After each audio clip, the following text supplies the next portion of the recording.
Liar. Everywhere. On netrootsradio.com.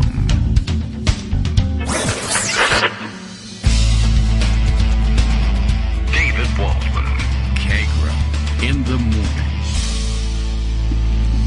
Now, here's David Waldman. Hey, good morning, everybody. How you doing? Oh, boy. Well, we got another one to deal with today. It is Wednesday, November 3rd, 2021. There is news. You know what it is. It's been a while since I had to do a show under such adverse circumstances, but we have done it, and we got through 4 years of them. So, you all haven't suffered the same fate, exactly, that we have here in Virginia, but it hasn't started yet, so we'll get over the news, we'll let Greg report it, we'll react, we'll grieve if necessary, and move forward, dissect what happened the best we can. I think probably I'm feeling worse about having to deal with hot takes than the actual government that's incoming, although that will change shortly and soon enough, I guess, once we realize exactly what we're in for. Though it is a bit of a mystery, I must say. I mean, we know that, we just know very little about the people who are coming into office as it happens. I mean, of course, we know how they were portrayed during the campaign, and still largely true. And, of course, the fact that, no disavowal coming of Trump or the way he governed during his administration. But, at least they're going to have to take some care and some time in reversing the stance of trying to distance themselves from Trump if they're going to eventually turn around and embrace him. But dumber things have happened, and people have made more abrupt U-turns. Of course, this all took place in the atmosphere in which we learned, for instance, that on January 6th, Lindsey Graham was ready to have the Capitol Police shoot the rioters, and by, January 7th or 8th, he was ready to play golf with Trump again and support his 2024 re-election campaign already. So, I guess anything could happen. We just don't know that much about Youngkin, but what we do know, even without conjecture, it doesn't hold out a great deal of hope. Is it a great idea to install as governor the CEO of the Carlyle Group, who has no idea how, actual people live or anything like that, or who has run on his plan for education, but his plan for education is what he's going to undo as opposed to what he is going to do affirmatively? I don't know. We'll have to wait and see. And I guess for the time being, of course, I'm sure that the political press will say, well, wait and see. He says he's independent of Trump and he's a different kind of person, and that's how he won. And I'm sure that he'll have to deliver on that promise, which I don't know what planet they've been covering politics on, but they will say that, and I guess we'll all feel like that for a while because the newspapers say it, and then we'll see if we're disappointed later on. By the way, not much discussion of the fact that I guess they swept all the races, and so we'll also have a new lieutenant governor. Is it Winsome? Winsome Sears, an interesting figure in her own right. Not much discussed, and that probably was a mistake. She's, firebrand conservative, of course, and most famous, I guess, in the state and outside of the state, probably, really, just not that famous, for running with a campaign theme, or, a visual theme. Went on to the yard signs, and you know how important yard signs are. Put a picture of herself on her yard signs, as many as she distributed. There weren't a lot. It's the lieutenant governor's race.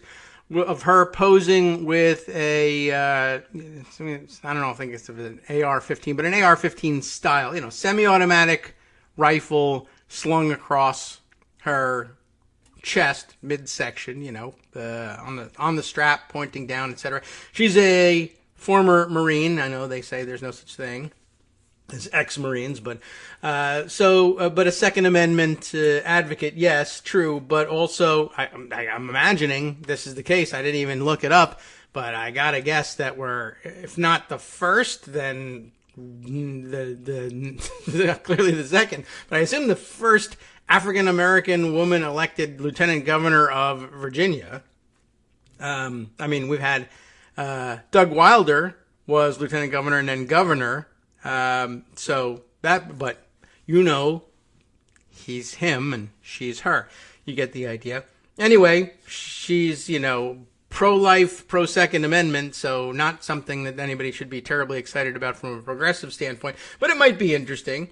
I don't know what the relationship is like between the two of them. I guess we'll find out. Usually it doesn't matter very much. But again, in this atmosphere, I was just wondering aloud, are we going to have an Idaho-type situation where if Glenn Youngkin leaves the Commonwealth, will Winsome Sears attempt to, pass some executive orders across the desk? I don't know. There's no reason to think that they wouldn't get along or that she would be unnecessarily adversarial. But she's an interesting figure, iconoclastic. And what I do know about her comes from campaign material. And, of course, emphasizing her conservative credentials, but also, looking to see if she could make some inroads among swing voters and black voters by appealing to them with some of the few legislative measures she was able to pursue in her, I think, one term in the state legislature 20 years ago. So, I don't know. We got a lot of catching up to do. Don't even ask me about the Attorney General candidate. I have no idea. I knew who I was voting for from the beginning, so I didn't do a great deal of research down ballot on those things, but now it's time to catch up and find out who these people are. And, well, we got some time to do it. Probably because the time in between now and January will not be occupied, because we're Democrats, with a special legislative session to lock in all sorts of changes. And, if the shoe were on the other foot, of course, Republicans would be in special session right now, stripping all the powers of the governorship, except that they have nowhere to assign them to because they also lost control of the state legislature. But you could assign them to me. I'd take them. I'd take good care of them and hold on to them for 4 years and totally give them back to you later. But that's not happening, probably because there's nothing to be done with the stuff, and secondarily because Democrats say, well, that's against the rules. We don't do that. Greg Dworkin is here. Maybe he's got something. Did you learn who Winsome Sears was last night at all? No, there's a lot else going on, and I'm just catching up. Yeah, well, that was most people just wanted to deal with the shock of it, and then they stayed up late to see, what happened in New Jersey. Even is everything okay there?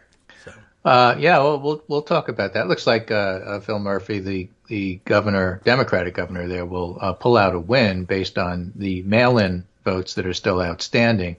And it might even be a 1% to 2% win, but, that's a shocker because he was expected to cruise. Right. And that's, of course, all part of the big picture. So let's start local, not your local, but my local. Yours. Yeah. Because I want to give you, sort of a growing picture of what's happening across the country. Okay. So our local paper, the Newtown Bee, says registrars release results for local elections. People did fund the HVAC I know all about that. In the oldest school in the town, which is highly important. Confused about that because it says, I guess the school is Hawley, and I was like, what, Josh Hawley is in Vermont with a air conditioning company? What's going on? Well, Mary Hawley was the benefactress for the town, and a lot of stuff's named after her. Okay, well, the good Hawley. So, got it. A lot of people voted. Typically in Newtown, 4,500, maybe 5,000 people will vote. And this year it was 67-17. We're talking about off-year elections. Right. During presidential elections, you get about 90% of the town to vote, and off-year maybe 35. So a lot of people voted. It wasn't a turnout issue. Okay. But Republicans won. Republicans regained seats and in a number of races took back majorities on local boards. And, of course, the one that we covered on the show, Board of Education, picked up 3 GOP members. By not going. With the 3 people who didn't show up at the PTA forum because they were worried about the atmosphere, all won, and the Democrats lost. Fantastic. And that was true in a lot of towns around me that typically are blue-ish. I mean, typically we're like 55-45 Democrat. over the last 10 years or so. When I first got here, it was a Republican town, similar to Virginia. Yeah, a little bit. So, that's part of it there. Interesting. In New Jersey, the Democrat, Phil Murphy, currently has a slight lead, maybe 2,000 votes or so. Jack Ciattarelli, who's a pretty much no-name Republican, doing very, very strongly. But the late counted votes are predominantly absentee or early votes. They should skew Democratic. They're missing from places like Morris, and so which is the Democratic stronghold. So the final margin, according to Ryan Matsumoto from CBS, final margin could actually be somewhere comfortable, maybe 2% or more. But that's not clear because there's uncertainty about exactly how many votes left. Okay. So New Jersey was much closer than it should have been. And, here's a piece in the New York Times. New York Times has two pieces I want to mention because I think they're both true. Perhaps most strikingly, the crushing setbacks for Democrats in heavily suburban Virginia and New Jersey hinted at a conservative-stoked backlash to the changing mores around race and identity championed by the party as Republicans relentlessly sought to turn schools into the next front in the country's culture wars. But for Democrats, the results on the nation's single biggest day of voting until the midterms raised alarms that the wave of anti-Trump energy that carried them into power has curdled into apathy in a base that's tired of protesting and is largely back at brunch. Or, in what would be even more politically perilous, that the party's motivation has been replaced by a sense of dissatisfaction with the state of a country that's, despite all Mr. Biden's campaign promises, has not yet returned to a pre-COVID sense of normalcy, which I think is true. When they're looking at New Jersey, they said, much like Mr. Youngkin in Virginia, Mr. Ciattarelli appeared to benefit from robust turnout in rural and conservative-leaning areas of the state while making inroads in denser areas like Bergen County, the populous suburb of New York City. Unlike Mr. Youngkin, Mr. Ciattarelli, a former state legislator, had no vast personal fortune to spend, and national Republicans looked at his campaign as an extreme long shot. Even if Mr. Murphy prevails, it's certain to be by a minute fraction of the 16-point margin by which both he and Biden carried the state. The elections on Tuesday took place at a moment when voters are deeply frustrated, weary from the still lingering coronavirus pandemic, and irritated at the cost and scarcity of goods. Large majorities in polls say the country's on the wrong track, a foreboding indicator for the party in power. And then, of course, Youngkin, of course, the biggest story there. Yeah, all right. So, when you go back and look at what happened in Virginia, I'm saying it's part of a pattern that we saw all over the country.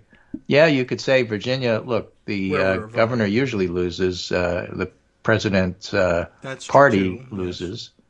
That typically is what happens, and I think only 1 out of 11 times did that not be the case. And, of course, McAuliffe was the one and felt like maybe he could do it again and almost did, but didn't.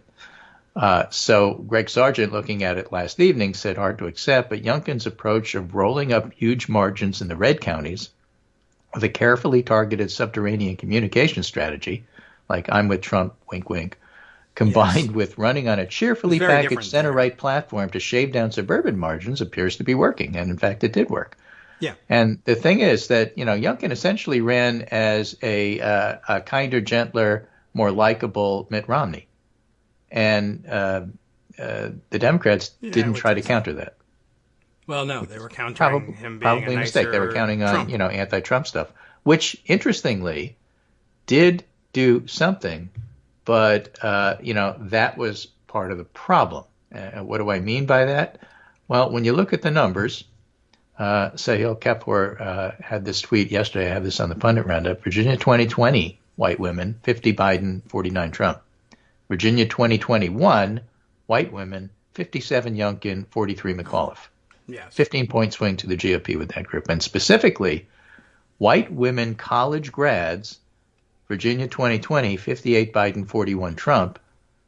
White women college grads, 2021, 62 McAuliffe, 38 Youngkin.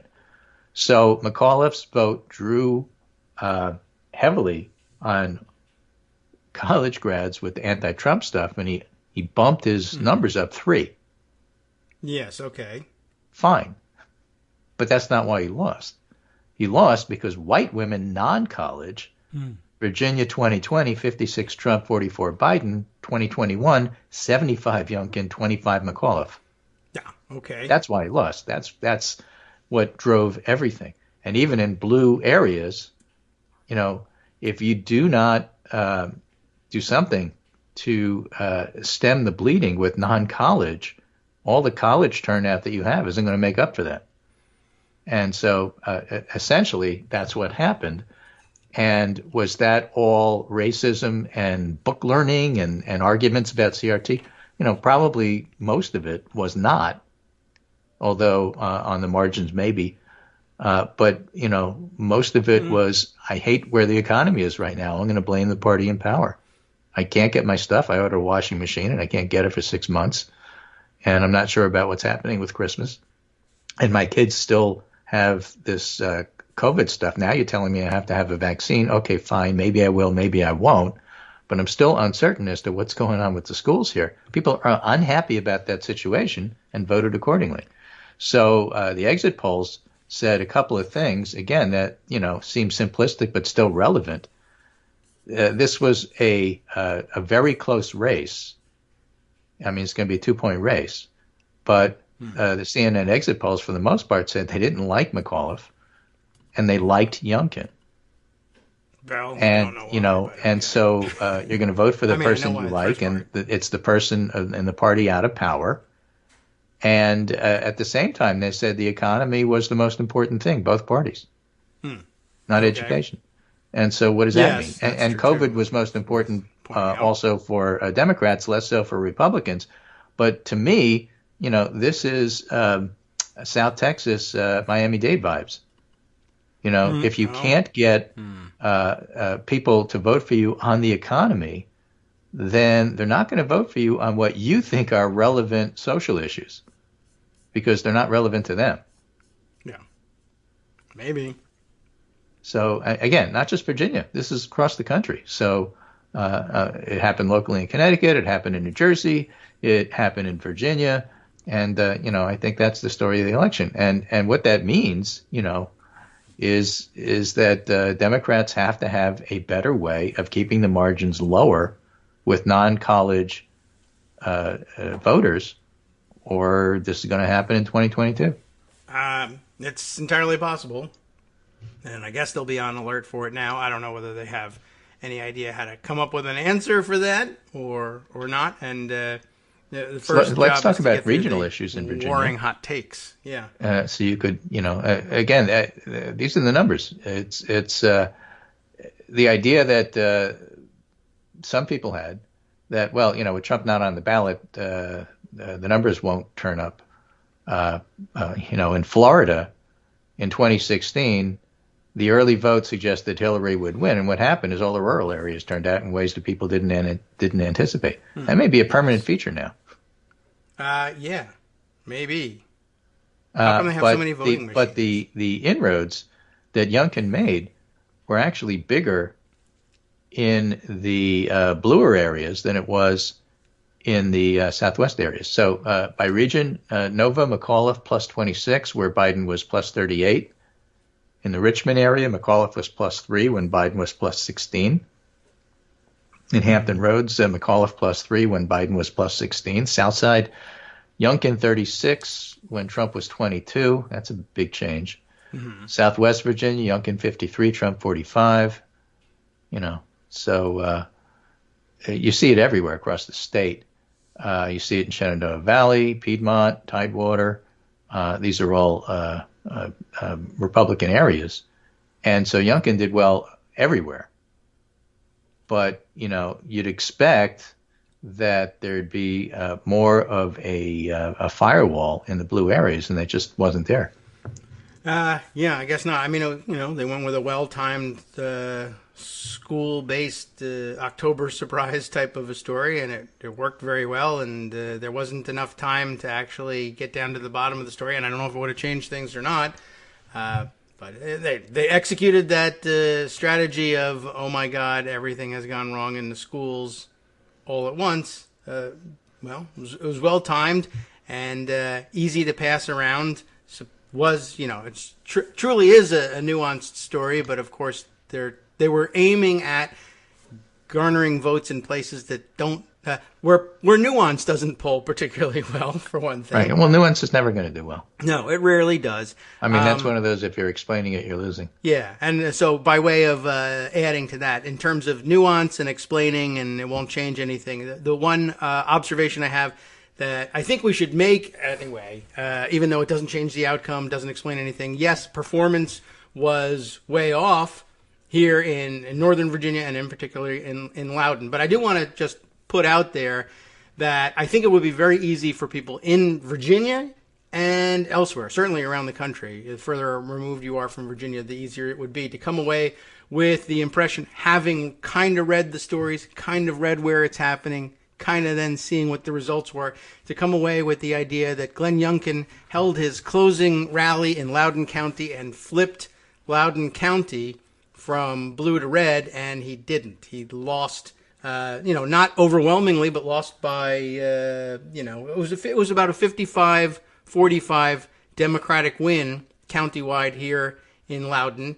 I counted up by precinct. Youngkin managed to win, I think, 26 out of 98 precincts, including, so he lost 72 out of the 98 precincts. And in case you were parsing things this narrowly and looking down, you might remember the names from our discussion of the stories. Lost the Stonebridge precinct, lost the Broad Run precinct. Those are the two schools that were wrapped up in the rape case. And I think a lot of people, from my survey of uninformed Twitter last night, a lot of people were pretty certain that it was angry Loudoun County parents that swept Youngkin into office. And in one way, it's true, because they lowered the margins for sure in Loudoun. But I don't think there was any, you probably have to do about 80-20 to have reversed the election in Loudoun. But just by way of pointing out that no, Loudoun County isn't a place that's suddenly turned stupid and racist and voted for Youngkin because of his dumb story. They rejected it. The parents did, but it didn't matter. I think they lost like 15 points compared to last election. Yes, I mean, definitely there was, but yeah, we have yet to figure out whether that was people becoming Biden-Youngkin voters, or Biden voters not coming out in as much numbers, or rural, and though there are red places in Loudoun County. There were precincts he won, and where Youngkin won, there were tremendous numbers. So, it's going to be an interesting analysis to find out how many of those people who voted Republican in the more rural areas, both in Loudoun and statewide, are infrequent voters. I would be very interested to find out whether that's the case or not. Right. So, turnout was pretty good. I don't think it was a question of our people didn't show. I think we're going to find out there were switchers. And, that's basically the independents. And, in this country, almost no matter which state you're in, maybe places like Hawaii, Rhode Island, California accepted. But, like in Connecticut, for example, we're a third. The largest group of people registered are independents, followed by Democrats, followed by Republicans, but, almost a third. And if you lose the independents heavily, you're going to lose. And so those are the vote switchers. Again, not because each individual person changes their mind, but the pool of who comes out to vote and who doesn't come out to vote changes. That's an issue, and it's a difficult one to pin down and to convince people of, even though it makes inherent sense. Maybe just because you've explained it so well. The other side of that coin, of course, is that you have, when you talk about irregular voters or sometimes voters, a lot of those are Democrats. That can happen. So I just gave you a little county, a Virginia governor partisan shift map. Okay. And you can, with your Virginia eye, spot Loudoun right away. Yes. And see red areas and where shifts were. And, in most of the areas, we're talking about, 10 to 12 points losing ground to Republicans. So because it was so across the board thing and it wasn't just Loudoun, It's the education piece certainly had a part of it without question. But I think there were bigger issues going on because that doesn't explain New Jersey and it doesn't explain Connecticut and it doesn't explain a lot of the other places where you saw Republican shifts as well. Whereas I think ennui and dissatisfaction with the supply chain economy and the pandemic and where we're at does. Notice I haven't really talked at all about the bills in Congress because I don't really think that was the issue. Even if you pass those, it's going to take a year or two to reach effect. So I don't think that's what happened here. I think people are just frustrated that things aren't better. Yeah, I guess that could be it. And so you see on your map, that's all true. And there's a band of, heavier shift from D to R that runs down the spine of Northern Virginia and into Central Virginia that is ordinarily much more heavily Democratic in their voting, and you can't have that happen and win. Although, again, just to point out in the closing seconds, I guess, though it's on the map as among the places where there was the most shift D to R, still wasn't enough to carry that county. Doesn't change the outcome of the race. That's not the way the votes are counted. But if you're thinking of characterizing the county based on the results, even in the county or statewide, it would give you pause, and it's a good time then to remember things like the larger lesson for that.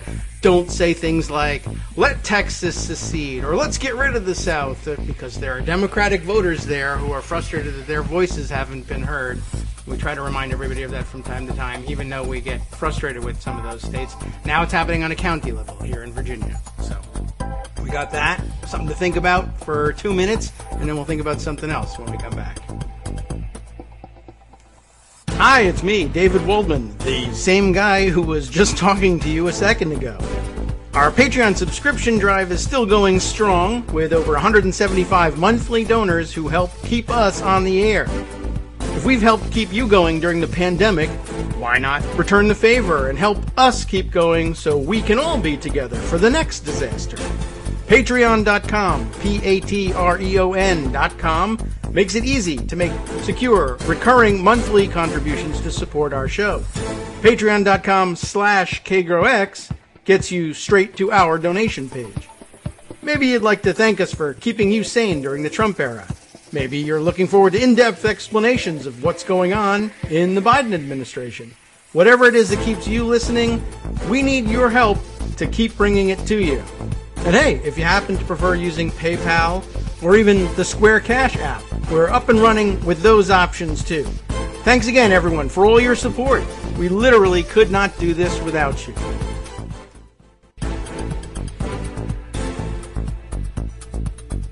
Welcome back now to the Kagro in the Morning Show here on Netroots Radio. We continue on with Greg Dworkin and I guess commiserating over results and parsing them. And anyway, I just wanted to get that point in because I'm sitting here in Loudoun County. And certainly I think the too simplistic and facile conclusion that Twitter, and you shouldn't really base your life on Twitter, obviously, seems to be coming up with is that everything was stood on its head and that Loudoun County is now full of torch-bearing angry mobs ready to set everything on fire. And it was still, as I said, 55-45 the other way. Not that we're going to get our way in the legislature or in Richmond, but, if your conclusion is that Loudoun went bananas and flipped, just remember that it didn't. And there was a lot of progress made here, and we still have the same school board for the time being. I'm sure that the next election might threaten that. But, even in the schools that were in the news, and I'm sure, suffering and embarrassed at having to be at the forefront of the news, those parents, too, came out and, they didn't buy the bill of goods being offered by the Youngkin camp, despite the fact that they were in the middle of a rally right there. Right. I don't know. So the Brooks Brothers riot approach that the GOP learned to do in 2000 still gets applied. And it still doesn't necessarily mean that that's representative of the parents, all the parents, even most of the parents. But it's covered enough and it represents some parents for sure. Yeah, And, yeah. so you get the results that you get. So this was another commenter I saw added something. We have some smart commenters at Daily Kos, and in my post this morning, Mark Lippman is the one that made the map that I sent to you, and that's why I just want to give him credit for that. But Okay. Another comment Yeah. that I don't have on my fingertips was, by the way, don't forget, in Virginia, which doesn't apply necessarily everywhere, but, to a certain extent it does because everything is national. In Virginia, this is the year the statues came down. Nobody's talking about that. Right. But True. there was a backlash that, why did people turn out? Well, some of it is that. I guess that's true.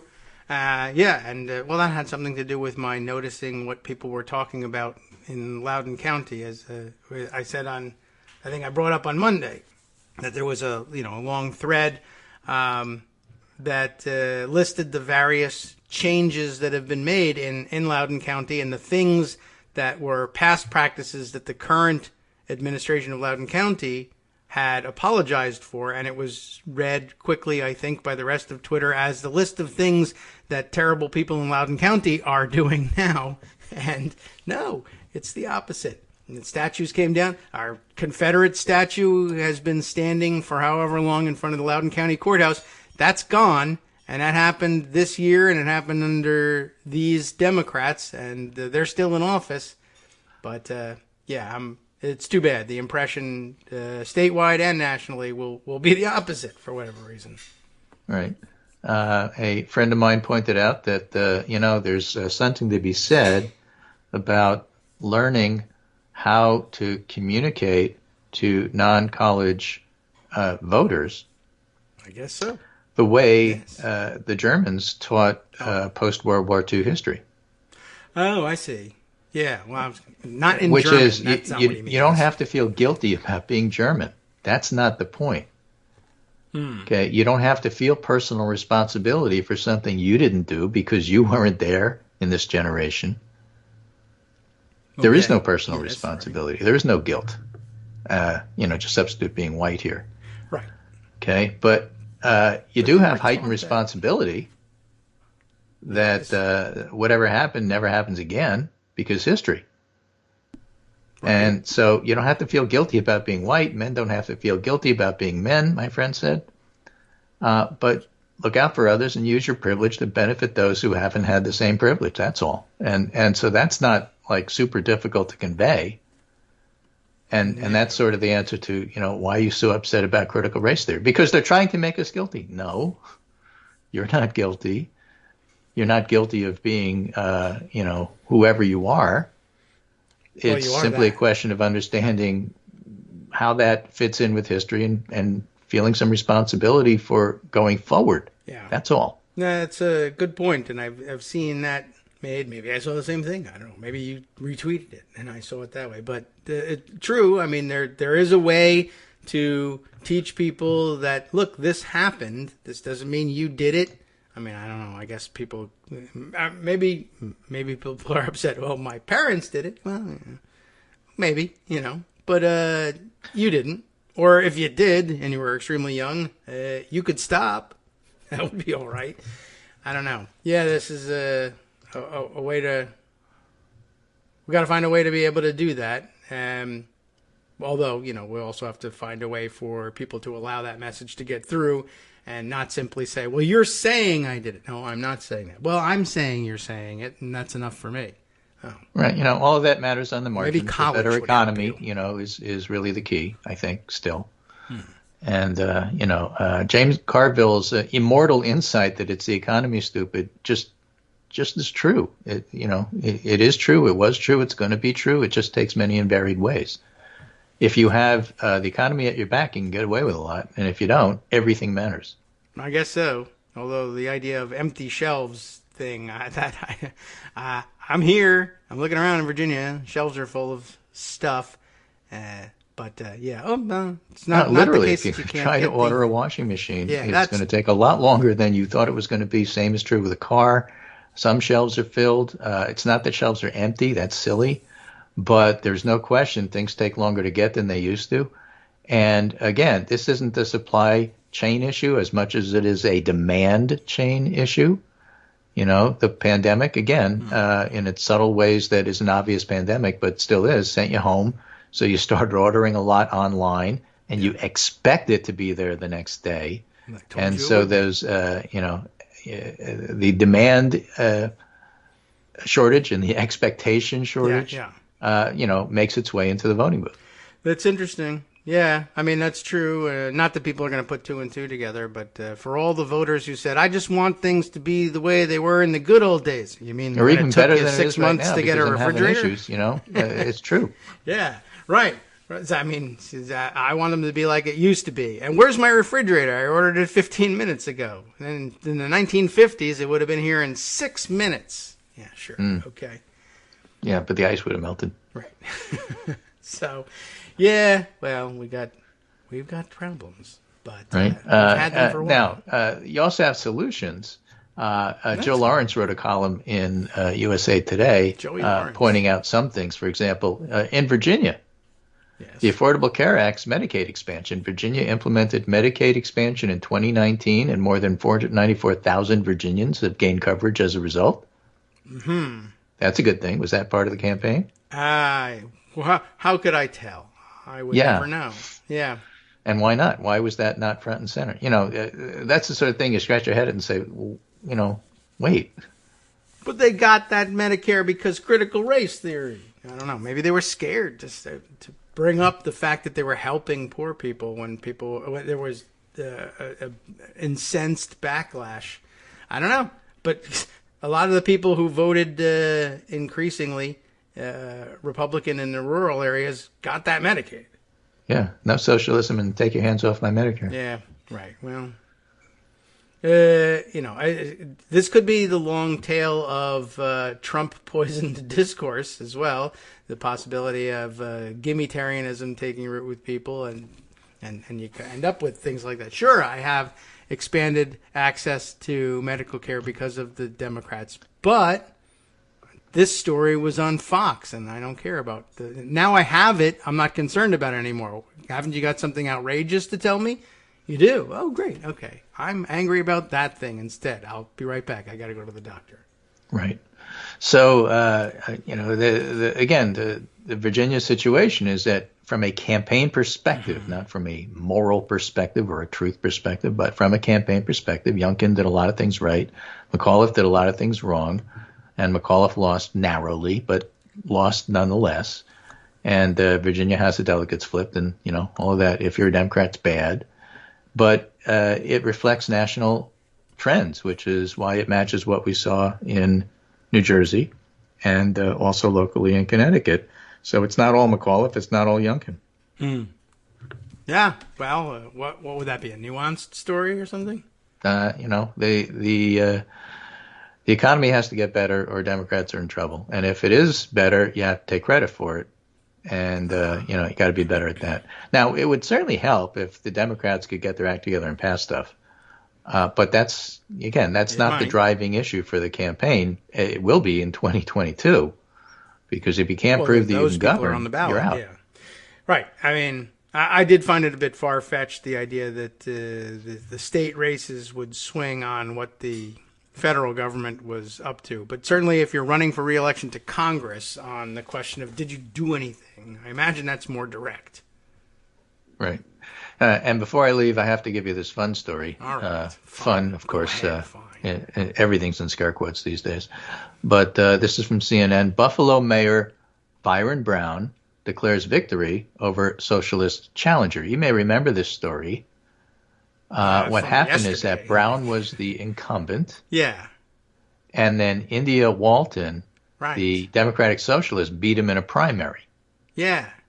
And Brown said, hey, I'm not going away. I'm going to do a write-in campaign. But because people may spell my name wrong, it's Byron, not Brian. Oh. They'll get Brown right, but, they may spell my first name wrong. I can't risk that because I can't afford to lose any votes. And if you misspell stuff, because it's New York, and New York elections are weird, then your ballot may get disqualified. Okay. So his campaign bought a bunch of stamps and handed it out to his supporters. And that way you could stamp his name in, not spell it wrong, and guarantee that that wouldn't be a reason that your ballot was invalidated. Wow, like an ink stamp kind of? Yeah. Wow. Yeah. That's So that my cost. point here is the rubber stamp candidate won. That's a good. I wondered about that. I mean, the ballot laws are, I guess, not as strict, say, in Alaska, but I was wondering about like how, when that had to happen in Alaska. The challenge was a lot greater than dealing with Brown. But okay, maybe the first name didn't matter as much as stamps. That's a great idea, except, I don't know anything about the guy. I mean, it's a Democrat. It can't be the worst in the world, but I know a lot of people were excited about the Democratic Socialist the candidate. point of that story is not to dump on Democratic Socialists. It's just, rubber stamp. Yeah. No, Typically, you shouldn't I be don't want a taken that rubber way. stamp mayor. Actually, in this case, you do want a rubber stamp mayor. Apparently, That's- some people did, yeah. Some people did. What an Enough so that he interesting won. thing. I would never have thought that Brown would have a problem, but there you have it, the New York ballot laws, like in ways that Murkowski was not a problem somehow. But and Right. no stamps. in Eric Alaska. Adams, of course, is the mayor of interesting. New York City now. Right, true. He beat Also. Curtis Sliwa and Curtis Sliwa's cat. Curtis All of Sliwa is really into cats. He's got like 16 or 17. But he brought his cat to the polling area, and they wouldn't let him in. The cat or him? Yeah, the cat. Well, Okay. and Sliwa with him. So that was an issue. Huh. So It's a service Eric cat. Why Adams didn't they let him in? beat Sliwa's cat like 3-1. Okay. I forget the numbers. It was something like 75-25. Curtis Sliwa, of course, is a New York character. Yes. Started the Guardian Angels years ago, vigilante stuff, right-wing talk show host, been around forever. Where's a beret? odd. So and I think his wife is running for city council and lost that Is that too. right? So Sliwa's had a tough night. Yeah. Wow. The cats, I think there's 16 of them, as I read earlier. He only brought one, but Yeah, well, his arms were full. yeah, right. So put one in the beret. I don't know. Yep, exactly. He is a character. All right. Well, that was interesting. I'm glad I'm glad we don't have to deal with him as mayor of New York. I mean, I'm not that's there, for sure. but I just didn't want to hear about that. Right. Okay. So there'll be a lot of hot takes of lessons learned from Eric Adams and how he runs, and we don't know anything about that yet. Yeah. And so, again, the day after an election is not necessarily the best time to really delve into the hot takes. In Virginia, for example, it'll be really interesting to see when the numbers are all processed what the non-white turnout was and where. That's part of it. But, again, this is a zero-sum thing, right? If more white folks turn out statewide, less people of color are going to turn out statewide. That's just the way it works. And so we have to see where and in what regions and, all of that. But it's a tough loss, and it's going to take a while to process. And, sorry for the folks in Virginia. Yeah. Well, they're term limited to one term, so there is that. And Right, there is that that. also And, means that if much there's a damage silver as they lining can. there, Youngkin claimed to be a Romney-style Republican. Let's see if he governs like one because, he doesn't worry about re-election. Right. He's True. term limited. Yeah, so we'll see what his true nature is. I guess I don't know whether that's good or bad. We're gonna have to sit around and wait to find out. In the meantime, you got a couple of months to get your trees the right height and see if it works. Ugh. All right, thanks, Greg. Interesting story. I love that Newtown angle. I am incensed that you can skip the PTA candidate board night and still win, but so are you probably. But You got to turn your voters out. did you have the? There's another Newtown angle too. Yeah. We don't have mayors. We have selectmen. Right. Yes. Counts. You got a Okay, bunch. so our first selectman was a Democrat, but not this year. He won re-election, but he was running unopposed. So it really didn't matter which party he was. Okay. Yes. But he chose to be part of a third party. He left the Democratic Party. Wow. Connecticut for Lieberman. Amazing. No, a different one. Stand for America. Oh. S-A-N. SFA. S-A-M. Stand. Stand what? SAM. What is that for? Yeah. Stand around America. The Sam Party. And It's it's not against, is it? He's yeah. from ISIS. I knew it. Yes, again. All right. Well, that's interesting. So unnecessary. He just did it for kicks. He was unopposed. What is SAM? SAM please stands. tell me. Let's see. What does it stand for? Nobody really knows what it stands for. He won. Nobody knows. We're not blue. We're not purple. We're SAM. Our party. I'm looking at their page. I don't even say what SAM is. Something amazing, but man. Here's the interesting part. There's names that are associated with this third party that Sam. you may recognize. Joe. Yeah. It's actually gone national, And, we don't even and know the what it national is. chairman is a fellow named David Jolly. That I do recognize the name. What was he's a Right? Former Florida guy, congressman, right? Florida man. ex-Republican. So we don't know what. I'm gonna have to spend the next segment looking up. What It's could it Serve America Movement. be? I see. All right. Serve America Right? A Marmalade. big tent political organization founded in 2017 by Morgan Stanley lawyer Eric Grossman. Okay, has that's ballot not a access selling in point. New York, and so our first selectman is now One of those. a SAM Party, Serve America Movement Party figure, and the Connecticut chairman, He's their leading elected official now. He's and like only, head of the party. as far as I know. But their Connecticut chair, the national chair, David Jolly, the Connecticut chair you probably know as well. You may remember his name is Monty Frank. Oh, yes. And Monty Frank was one of the cyclists, the 26 Newtown cyclists that right? yearly rides in terms of gun safety. Yes. And he ran as lieutenant governor in the last gubernatorial election under the SAM Party banner, left the Democratic Party, and now he's the Connecticut chair. Well, now he's got an elected official to deal with. So, Someone's trying to if you want to usurp see a his party, power. a party born with Yeah. people whose names you know, there you have it. I So, do know those names. All politics is local. Yeah, interesting. Did you you guys had the opportunity to vote through a cardboard box in the window this time, or just regular? This time, now you went to your polling place, which was relatively sparse compared to the presidential election. And, of course, you recognize everybody who's there and you thank the poll workers. But the most important thing, of course, is that there's Girl Scout cookies outside. Good idea. Which is why people come to vote. Yeah, it's a good way to bring people out. Cash only. The Cub Scouts took a credit card, but Girl Scouts are cash only. Yeah. Well, the popcorn's a big deal. You got to take credit cards for that. Yeah. So the Cub Scouts are selling popcorn, but the Girl Scouts are selling Girl Scout cookies.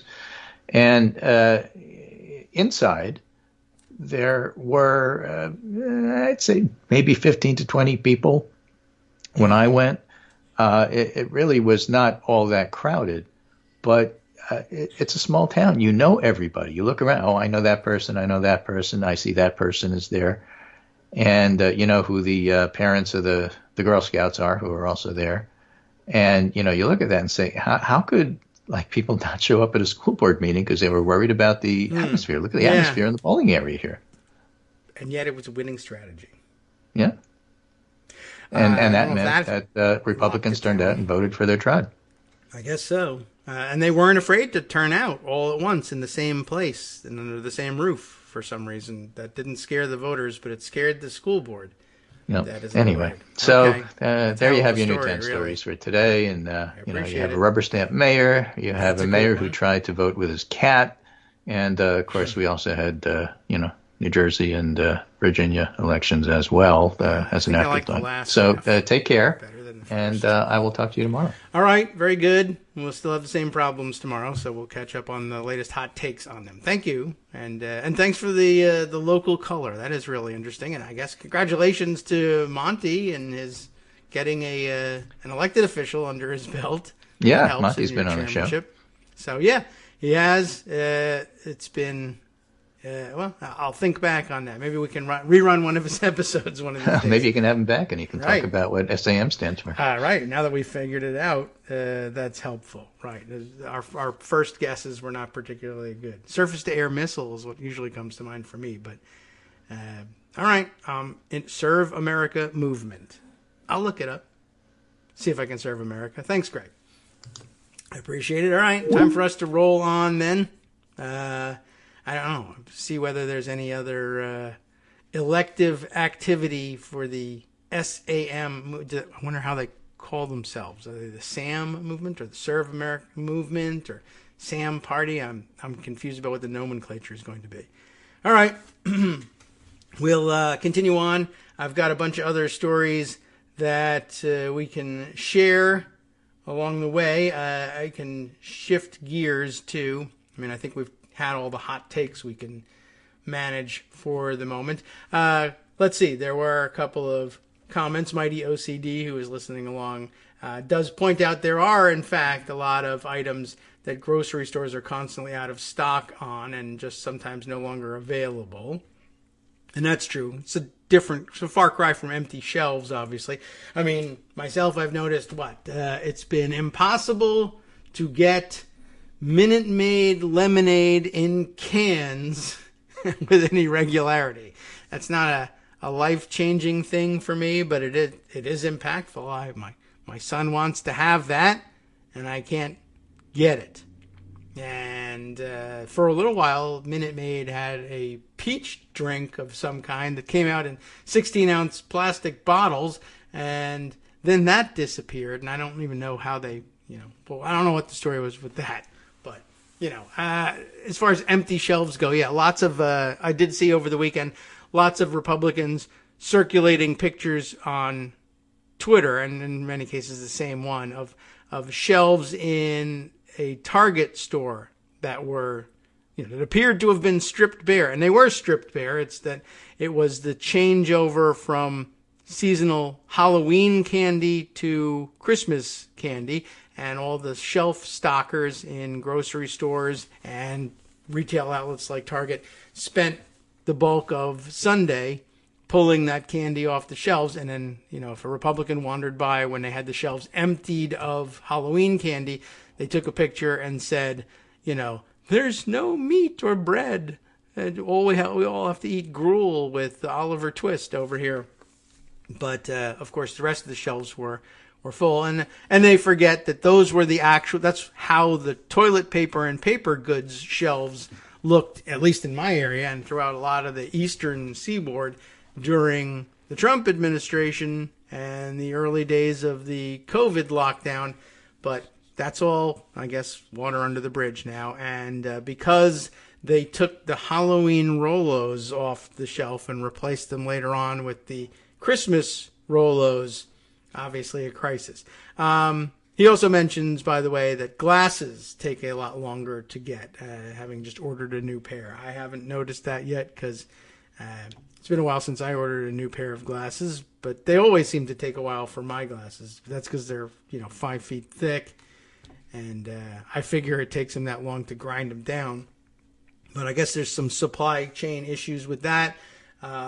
Or I could recommend that you try did that online place that we were ordering glasses from, Cheapy Glasses, take longer the last time that we ordered? I can't recall. But I guess it's possible that might be happening as well. I mean, there's no doubt that there's disruption and that some things are taking longer to get, but it's a far cry from what you see on Twitter that we're living under Soviet conditions, or as the person who was tweeting around the empty shelves from Target was saying, looks like Venezuela. Really doesn't. But, and by the way, 5 minutes before you took that picture, it didn't look anything like this, not to mention how much not like Venezuela that might look. All right. Let's see. A couple other stories that we can occupy time with. Oh, well, actually, we're running up close to the top of the hour break, so perhaps we can't fit a great deal of them in there. But a couple of things I wanted to return to that we can spend some time on in the next hour. Plus, of course, a couple of off-the-beaten-path stories that were suggested by our listener friend Dave R. We'll identify him as he identifies himself in email and go with that. Plus also, maybe we can take the opportunity to wind back and take a look at that story we just got a brief sampling of from Jamel Bowie about the idea of constitutional change and what it might take to bring that about in the United States. And maybe history serves as a model there, and it's not as remote a possibility as you might otherwise have thought. Let's see. Other things to chime in with? Not really sure. I might have to jump back to the Twitter feed for things like that. But yeah, really, I don't know. Jumbled thoughts for this morning, I guess, given the fallout of yesterday's elections. But yeah, the morning was mostly about commiserating about those results and, you know, wondering how it is, of course, that the voters could be thinking the things they're thinking, like, for instance, all the dumb viral videos that we saw in the last couple of days about parents complaining that their 6-year-olds had been taught critical race theory, even though, as it occurred to me, the weird, at the same time, Republican-leaning voters saying there's no nuance to this story. All these stories are just as told, and there's no hidden angles to it that we're glossing over. And yet, you know, the whole election should turn on the fact that, like the infamous video of the woman, the Loudoun County parent, allegedly saying that their 6-year-old was taught in history lessons, which, you know, you don't have in first grade, that white people are possibly born evil because of the way that they were teaching history. And P.S., by the way, I'm also angry that the schools have been closed since forever, which would theoretically mean that they learned this lesson about white people being evil on a laptop probably next to you while you worked from home, but you didn't notice it all that time. But I'm sure there's nuance in your story. We'll be right back.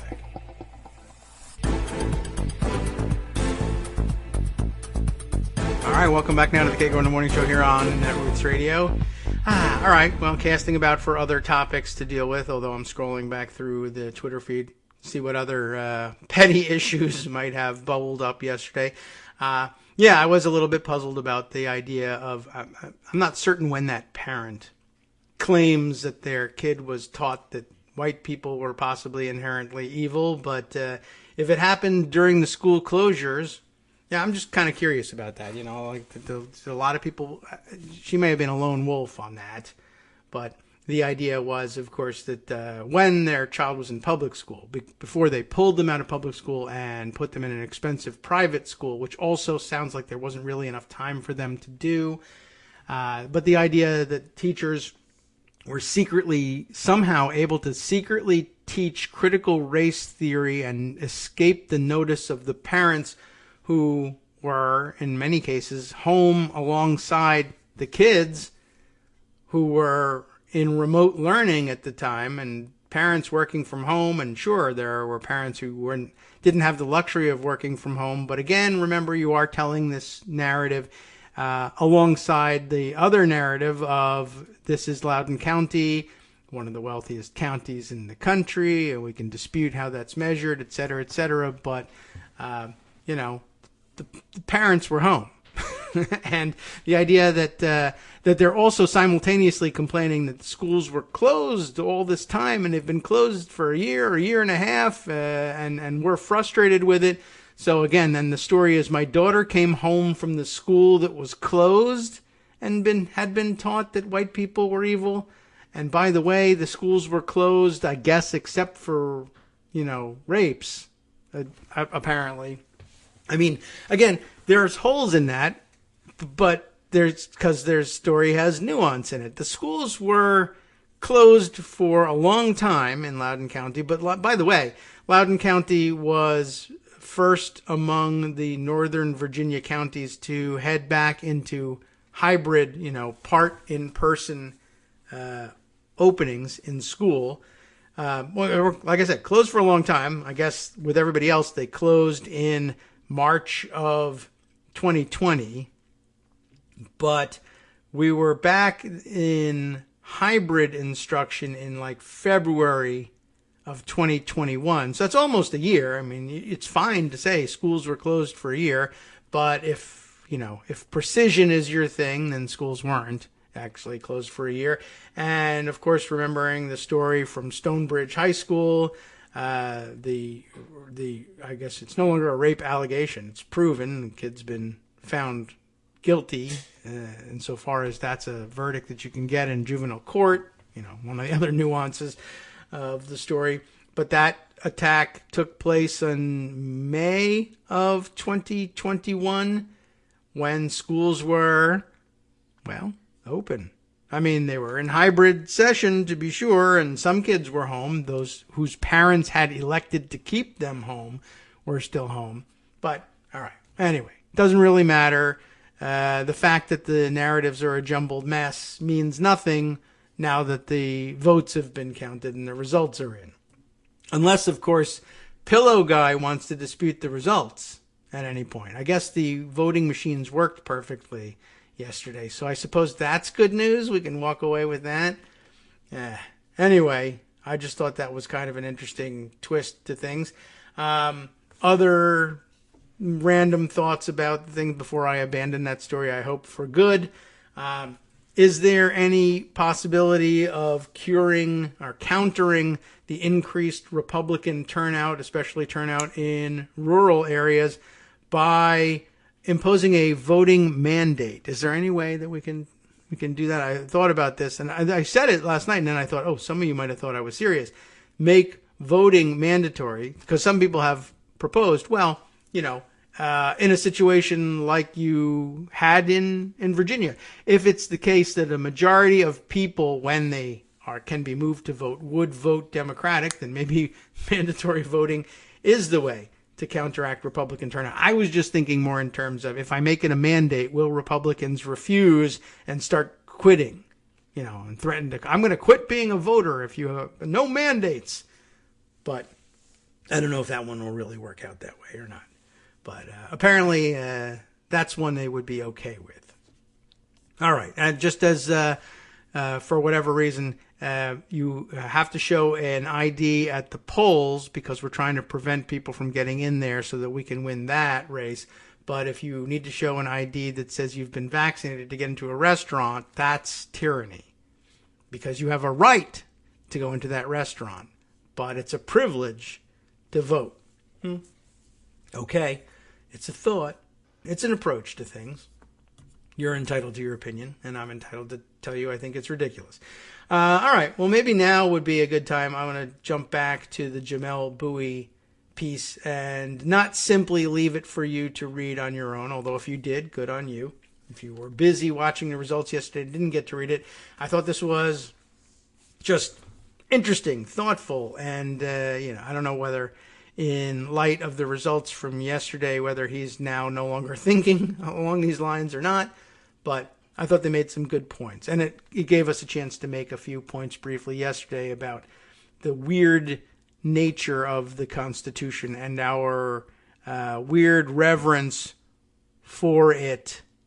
And in terms of our weird reverence, in terms of preserving the Constitution and rising to defend the Constitution, and of course different people saying that they're the ones that are the true defenders of the Constitution, etc., because rule of law, even though the Constitution could not have been drafted or even adopted as it was unless there was widespread agreement to, at least temporarily, abandon the rule of law, because the Articles of Confederation didn't really contemplate, bringing together a constitutional convention to replace it. There was an amendment process. It wasn't being followed. They just said, to hell with it. What if we wrote a whole other document and it was ready to go and replace the governing documents that we've adopted now? Couldn't we just have one vote in each state just to switch from one to the other? No. There was really no mechanism for it, but they just figured, I don't know, we're the founders. Look at these wigs. We can do whatever we want, I guess, was the thinking then. Anyway, Jamel Bowie and his approach meant to be making a different point, I think. But let's start over again on this piece. Everyone learns by the end of high school, depending on whether your school is open or not, that the United States had a constitution, small c, before the big capital C Constitution. That was, of course, the Articles of Confederation. Last week, I wrote about why I think it's important to make a case for constitutional reform. Probably should read that. Even when that reform is unlikely. Today, which was yesterday, I want to, I want to think, rats, I lost my place. Today, I want to look back, there we are, at the Articles of Confederation, not as precursor to the Constitution, but as a governing charter in its own right with defenders as well as critics. You remember this bit, our Whiggish narratives? Kind of have to think about that. What makes a narrative Whiggish? Our Whiggish narratives of American history notwithstanding, there was no guarantee that the United States would supersede the Articles with a new Constitution.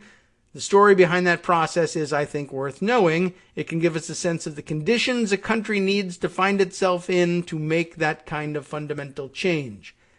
The American Confederation began life as a wartime alliance between the 13 former colonies, operating through the Second Continental Congress, which the historian Robert Middlecoff writes in The Glorious Cause, the American Revolution, 1763 to 1789, provided the center from which the war could be directed.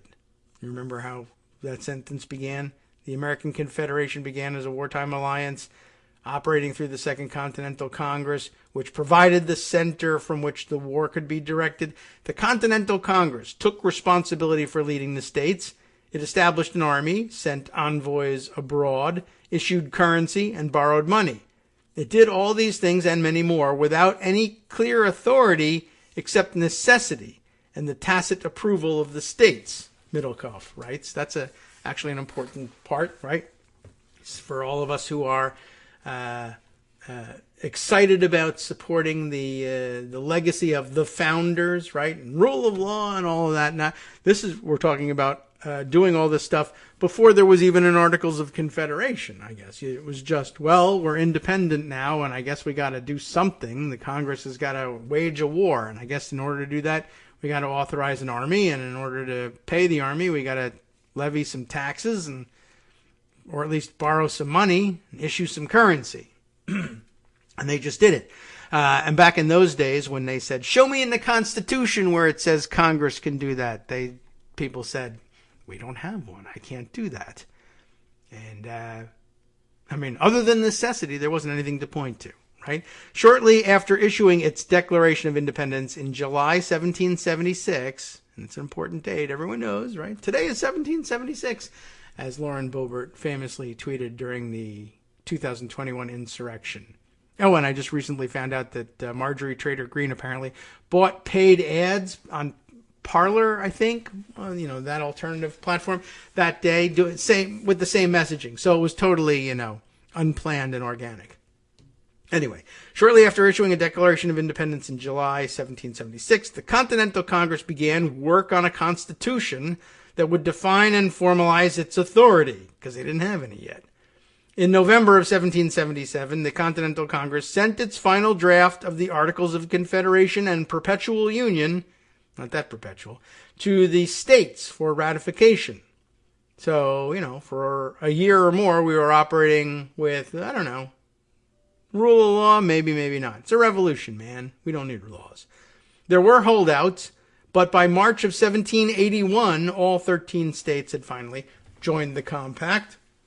The Articles of Confederation explicitly preserved the sovereignty, freedom, and independence of each state, as well as every power, jurisdiction, and right that had not been expressly delegated to the United States in Congress assembled. And that's actually kind of an interesting and important part of it, the phrasing of it. The United States in Congress assembled was kind of like, that's the whole name. There's no country yet. We don't have a name. We weren't really popularly known as the United States yet. It was just the states that are united. And remember, they capitalized everything back then. So it looked like the name of the country. Yeah, we figured it was a pretty good one. We went with it later on. But the country, such as it was represented by Congress. That's all there was to it, that stood as a country. Congress, under the Articles, could make war, send and receive ambassadors, negotiate treaties and alliances, and regulate trade with Native Americans. It could not tax. If Congress wanted new powers to deal with unforeseen circumstances or do anything, it needed unanimous consent from the states, and it could not exercise the powers it had without the consent of 9 state delegations. These are, if you learned anything about the Articles of Confederation in school, you learned that these were enormous problems, right? The extent to which the Confederation Congress lacked sovereign power was not a major problem during the war with Britain, when necessity forced cooperation. It became one at war's end as the United States, in Congress assembled, struggled to make peace and resolve its own internal conflicts. It would take more time than I have, even Jamel Bowie, more time than I have to give a full account of the challenges that faced the fledgling American government, but all we need for this story is a brief summary. Good, let's have it. The first problem, debt. The historian Robin L. Einhorn points out in American Taxation, American Slavery, yikes, that the United States after the war owed $42 million to foreign lenders and, among Americans, to the Army, the public creditors, and people who had become creditors in the first instance involuntarily. That is, holders of the certificates issued by Army officers who had, quote, impressed supplies. And do you remember in your history lessons what that meant? Like impressing supplies. Like, that's impressive that you have so many supplies. That's not the issue. It's, we took them. Remember, like from impressing sailors, that was one of the grievances of the United States against Britain, that you could basically just grab people off the street and put them in the British Navy. Well, now we were just grabbing stuff off of the street and putting it largely in the stomachs of the American Army, if it was food. If it was boots, well, later on, over the winter, some people ate those too. But okay, that's a different story. The annual interest on this debt amounted to $2.4 million, which was a big deal back then. It's still a big deal now if that's what you have in your bank account, but if it's the federal debt, not so much. Worsening the problem of war debt was a lengthy, punishing recession. The economy, stupid, even in 1776. By some accounts, as bad or worse as that of the Great Depression, and which forced state governments to raise taxes and, therefore, render them all the more reluctant to pay congressional requisitions. What's what they called the voluntary contributions to the national government. The Articles of Confederation, Congress would requisition money from the states, and the states would maybe pay it and maybe not. The economic crisis brought civil unrest to head off rural discontent. Do we have any of that now? Several states passed pro-debtor legislation, including the printing of paper money, intensifying conflict between those who owed and those who were owed. By the way, we can't do that now because Constitution. Just bringing that up. I mean, and in some sense, maybe that even makes sense to you given who wrote the Constitution. But that's actually kind of a major loss, right? Back then, right, big conflict between those who owed money and those who were owed money, and people resorted to arms and said, come and get it. Except they didn't mean the guns, they meant the money. And so by probably to no one's surprise then, the incoming constitutional, capital C constitutional government, formed by largely the moneyed class or people who were owed money, put a stop to that pretty quickly. Anyway, in 1786, in the most famous instance of internal rebellion, a Revolutionary War veteran named Daniel Shays led an armed insurgency through western Massachusetts, targeting tax collectors and other government officials, demanding debt relief. It was Shays' rebellion, in particular, that supercharged elite fears of excess democracy. Here is Elbridge Gerry, also of Massachusetts, and the person for whom gerrymandering was allegedly named, speaking at the Philadelphia Convention. The evils we experience flow from the excess of democracy. Right? That sucks, that democracy stuff. The people do not want virtue. This is a very interesting twist, by the way, in all this. First, you'd think, listen to this guy, the evils of excess of democracy. Why, we love democracy. The more democracy, the better, right? So he's wrong. But then follow along and see if maybe he's describing something that you might think he's right about, if he were speaking now. The people do not want virtue, but are the dupes of pretended patriots.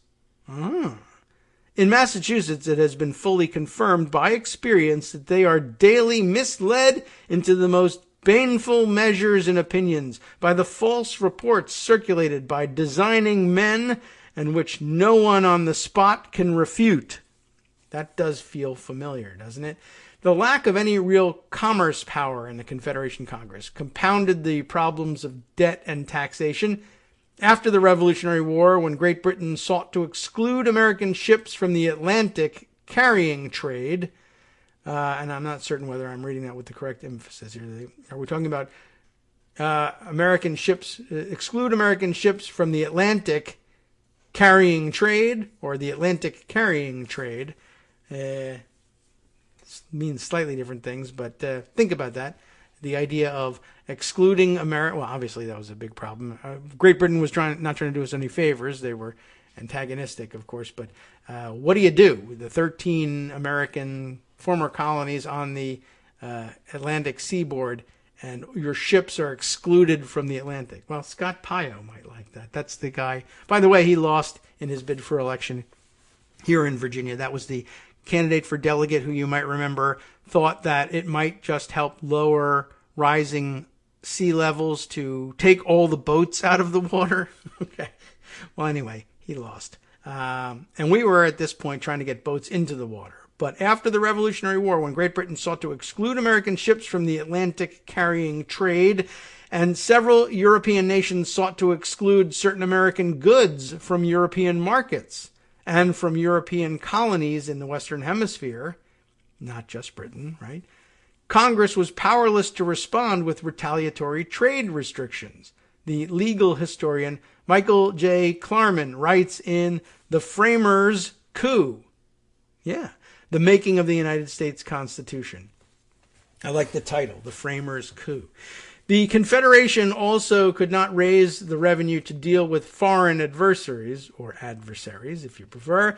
Congress has no response when Spain closed the Mississippi River to American navigation in 1784. You forget that was possible back then. Klarman writes, or when Algerian pirates attacked American ships in the Mediterranean Sea in 1785, kidnapping American citizens and holding them for ransom. That American settlers continued to move west in violation of treaties with Native American nations only worsened the situation. If they provoked war, the government could not protect them. By 1786, the Confederation Congress was gridlocked on most major issues. It was on the path to insolvency and poised to default on its foreign loans. That's a bad thing, right? It faced a hostile Britain, which still held forts on the nation's western borders and was unable to stop or repel attacks from native tribes. Many Americans, and national elites in particular, thought the Republic was doomed to failure. Our situation is becoming every day more and more critical, a young James Madison wrote.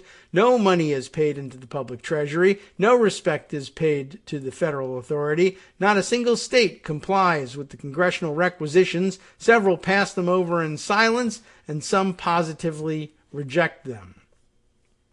Is it not possible that a government, or it is not possible, it's not a question, it is not possible that a government can last long under these circumstances, Madison concluded. Madison, of course, of Virginia, and it didn't take long, about 77 years from that point, after which leading Virginians said, this is outrageous. How can the federal government take this? What do they mean we should respect federal authority?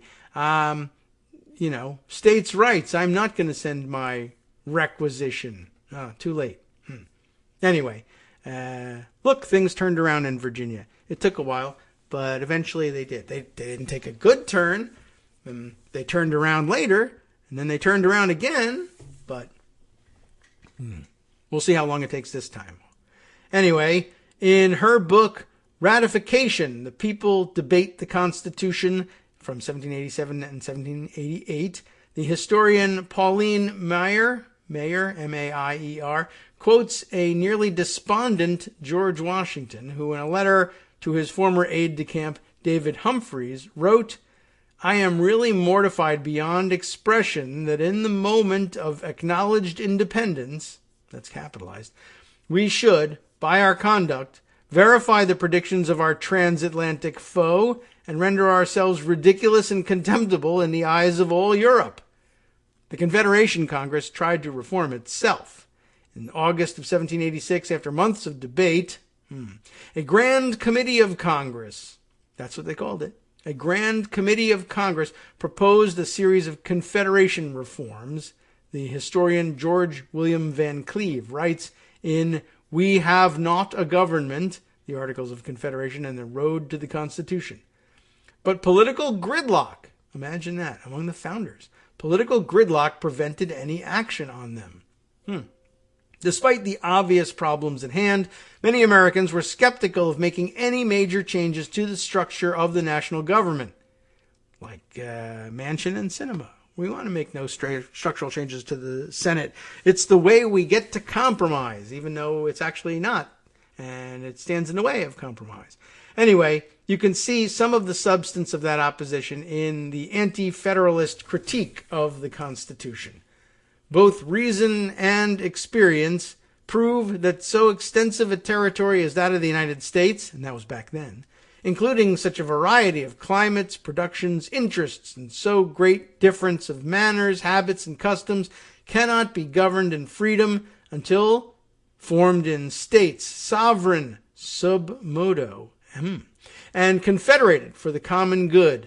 The Virginia anti-federalist Richard Henry Lee wrote in a 1788 letter to Samuel Adams, expressing a core sentiment behind the Articles.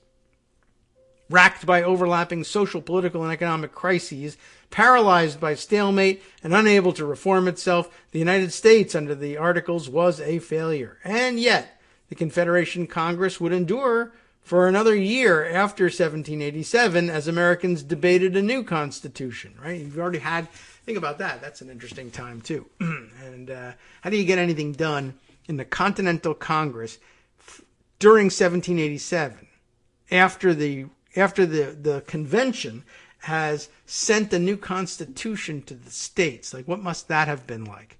There's this entirely new system of government, it's not like completely different from what we were using before. It's got new powers and there's new branches and separation of powers, and that's all very interesting. But, it's not totally unfamiliar to us. But imagine standing around saying, yeah, the whole thing could be rearranged at any point. But for now, this is the real government. I guess at that point, requisitions to the government, to Congress from the states must have dropped to zero. Why don't we just wait and see what this new government can do?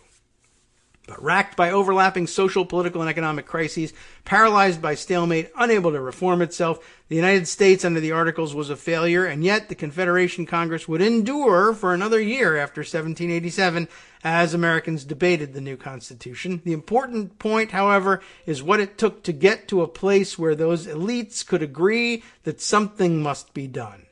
Internal rebellion, state failure, and foreign conflict. To agree to something new, the country had to be pushed to a breaking point. We're kind of at one now, although it's not necessarily the same components. More than a few scholars have written books calling for a new constitution, or at least profound constitutional reform.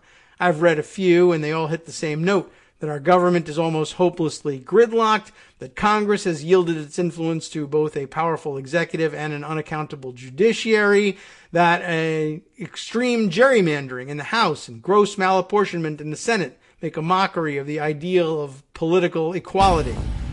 But if the story of the Articles of Confederation tells us anything, it is that these flaws, assuming one views them as flaws, are not in themselves enough to prompt change. What will bring change, or at least the possibility of change, is when those flaws render the country too sclerotic and dysfunctional to tackle its most existential challenges. Well, what are those existential challenges? Well, if I had another 15 seconds, I could conclude with the last paragraph, but I can't, so stay on the edge of your seat instead. Sup fam, it's your boy Darwin, aka Darwin_Darko, aka the most reasonable man in America, aka KITM's senior black correspondent. You might remember me from such recordings as Spacemen vs. Space Cadets and We Need to Talk About Joe Biden. Today, I want to bring you good news about that thing you've been struggling with. Do you suffer from giving too much of a damn? Do you turn on the series of tubes and find yourself outraged at the particular way some news organization strung some sentences together only to realize, nope, this is not some fictional hellscape? Well, guess what? You no longer have to accept the life of giving too much of a damn. You can do something about it, because even you, yes you, can be a show contributor. Now I know what you're thinking. Hey, Mr. Most Reasonable Man in America, I'm not some professional podcast talking guy. Don't worry about it. Do you have a smartphone or some other electronic recording device? Well, that's all you need. You too can have a segment where you can read us an important article and give us your take. Read one of your own original essays, or even just give us your commentary on something you'd like to share that's important to you. Fair warning though, side effects may include general punditry, having opinions and hot takes, getting stuff off your chest, and hearing your own voice. If your recording lasts longer than 5 to 7 minutes, please consult kagrox@gmail.com. That's KAGROX@gmail.com.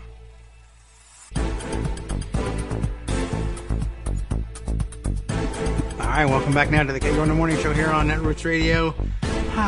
Well, we almost made it to the end of the article, but we'll conclude it now. Jamel Bowie writing in the New York Times yesterday, because that's where he writes, not a special feature. It happens all the time. But, right, as he was saying, if the story of the Articles of Confederation tells us anything, and that's an if, I guess, if it's that these flaws, assuming one views them as flaws, are not enough themselves to prompt change. But what would be enough, or at least to bring about the possibility, is when those flaws render the country too sclerotic and dysfunctional to tackle its most existential challenges, which is kind of where people might think we are now. As the United States struggles, for example, to do anything serious to prevent climate catastrophe, it's fair to say that this moment is somewhere on the horizon, in which case constitutional change will maybe be here sooner than we think. The real question is whether, in the face of such a crisis, we keep our commitment to self-government. And that, I'm afraid, is impossible to say. Yeah, well, it does raise some serious questions. If you found yourself right now, by the way, if you found yourself right now at that moment where constitutional change was just inevitable, I mean, I guess looking at the examples that we have of history, I don't know. I'm not certain what I would take away from it exactly. I mean, it is mentioned up at the top. That wasn't inevitable. I mean, change might have been inevitable. The Constitution, as a result, capital C Constitution, wasn't necessarily inevitable. It could have been one of, any number of possibilities. Same here. And I guess that's what he's hinting at when he says, I'm not certain that we can keep our commitment to self-government if we were to rearrange our Constitution, capital C or otherwise, and find some other way of organizing a government. But it's also not necessarily inevitable. You could just fiddle while the place burns and then find yourself burnt. And then maybe even the fiddle itself catches on fire as well, and you can't even fiddle. I don't know. There's no particular reason to believe that we would fix it or that we would sweep aside whatever obstacles there are, whether it be the filibuster or otherwise, and seek to fix the whole thing just because it was necessary. They say failure is not an option. No, failure is an option. Failure is always an option. You can absolutely just fail. Well, I don't know what you do in that case. By the way, speaking of that, what is that chiming that's going on? Sorry, I have to replace a lot of things in some formulas. Could that be a muted replacement of things? Okay, I was just wondering why we have to keep hearing an electronic harp in the background. Sorry. Okay. Well, let's see. Where were we with this? Well, what do you know? How about that? That's an interesting note. We'll share that one with you because this wasn't meant to be a story here, but I just happened to find in the inbox here this note that we've got that from PayPal saying you've got money, which is always a good thing to try to find out during the podcast. And the issue here is not only have we got money, we've got a nice amount of it too from Inclusive Technologies, who I guess is probably, I imagine that's the business owned by the person who decided to make this donation, and I appreciate it, and I don't know exactly who that person is, and perhaps we'll get a note later on. So if you're if you're say the CEO of Inclusive Technologies, oh, by the way, if you're not, you should clear it. Make sure that it's okay for you to send this money. I imagine it's a self-owned, or a closely held business of some kind. But thank you very much for the donation and this fantastic comment.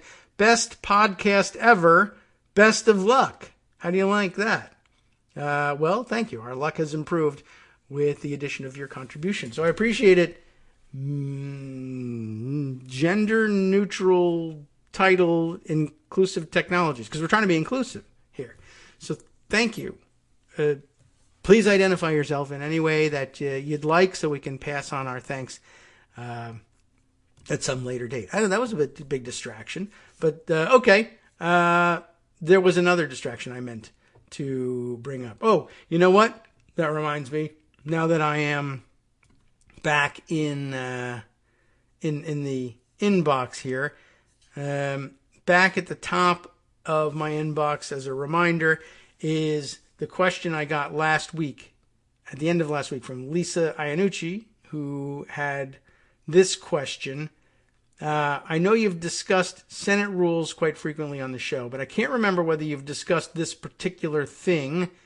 I'm just curious. I know the Senate can suspend any rule by unanimous consent. That's true. Also by vote of 2/3 of the body can you suspend the rules. But yeah, certainly by unanimous consent.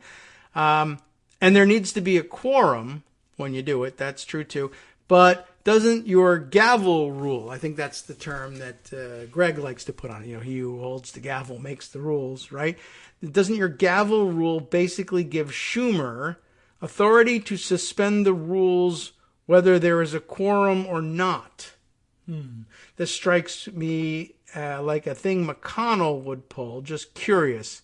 And could we discuss it next week? Well, here we are next week. There's also a link in here to a CRS report, procedures for considering changes in Senate rules. All right. Well, that struck me as an interesting question and kind of out of left field. But I mean, obviously, now that we're talking about, constitutional change as a possibility, if we can't get around to institutional change in the Senate, right, like making a filibuster reform or eliminating it altogether. But even then, you would still have the problem of that Jamel Bowie mentioned, of malapportionment in the Senate. And, there are people who say, well, abolish the Senate. Let's have one unicameral legislature, just the House, but adopted without gerrymandering. And I don't know how you get to there. But anyway, all of that would, of course, require all sorts of changes. But what about starting just with the Senate? And so the basic question here, as I understand it, can we suspend any rule by unanimous consent, whether or not there's a quorum? That is an interesting question. Generally speaking, of course, no. But then gavel. What could you do? And who could stop you from doing it extra constitutionally, since we've been thinking about what Jamel had to say about some of the most revered roots of our system of laws. And the rule of law in this country was adopted extra-constitutionally. It had to be because there was no constitution yet. But even beyond that technicality, we do sometimes act extra-constitutionally, and then those changes stick around. General parliamentary law, usually just as a matter of, common sense, requires that there be a quorum present for any legislative body or decision-making body to do anything of consequence and have it be binding. That's just an outgrowth of the basic premise of majority rule. If the body is going to decide anything, not only will it have to do so by majority vote, but that there should be a majority present so that a majority vote of those present means something. A majority of the majority ought to be the one deciding this stuff. But the Senate does have some peculiar rules about quorums, including the rule that they typically operate under the assumption that a quorum is present, even when a quorum is quite obviously not present. They have a very weird, definition of that. They don't actually have to necessarily be on the floor at all times. We know they're in Washington, D.C. They're around if we need them and we have to vote on something, but they don't necessarily have to be present to listen to all the debate on things. But if we need them, we'll summon them. But basically, just to be able to conduct business, they had to say, all right, well, we'll just assume there's a quorum at all times, unless somebody says there isn't. But it's now very easy to suggest the absence of a quorum. You just stand up and do it. If you're recognized for any purpose, you can at any point say, I suggest the absence of a quorum. And then the rules are pretty automatic, that it immediately triggers a roll call from the clerk, no intervening business, no way to stop it except by unanimous consent thereafter. But, so a lot of things happen in the Senate when everybody knows there's no quorum there. It's just that it's so easy to summon one and so impossible to stop the request to produce one that it doesn't really matter. They can go along with the convenience of saying, well, so we'll just assume there's a quorum because, like I said, it's important to have a quorum, but it's also important to be able to conduct business and not have to occupy the time of 50 plus senators now in our 100-person Senate, our 100-member Senate. So we need to be able to operate smoothly without requiring that people just sit in the hall with nothing to do and listen to boring speeches. But we have to make it extremely easy to summon a quorum if necessary because of how important it is to the legitimacy of the body. Could you suspend the rules whether there's a quorum or not? Well, you could start by asking unanimous consent to suspend the rules when there's not a quorum present, but all it would take would be one person to object to what you're doing, to say, to get recognized and say, I suggest the absence of a quorum, and that would trigger a roll call and give people time to get to the floor and stop the thing that you thought you were going to sneak through. On the other hand, the question of what about if you have the gavel in your hand and you have the power then of recognition? And so could you, I guess this is what you're getting at, right? Could you theoretically refuse to recognize any senator to speak who you thought might suggest the absence of a quorum, and thereby either summon a quorum or establish the fact that there isn't one present and therefore invalidate whatever it was you were trying to do? And I guess you could, and that would, it would cause a firestorm because, it's on C-SPAN 2. The guy has I assume it's a guy, probably pretty good assumption among the Republican ranks in the Senate, but generically speaking, the senator who's objecting has access to a microphone. You could shut it off, I guess, but if you hear even in the background unmiked, no, I object. This is ridiculous. I suggest the absence of a quorum. That means you have to have a roll call right now. Hey, if that goes out over C-SPAN 2, questions about the legitimacy of what comes next.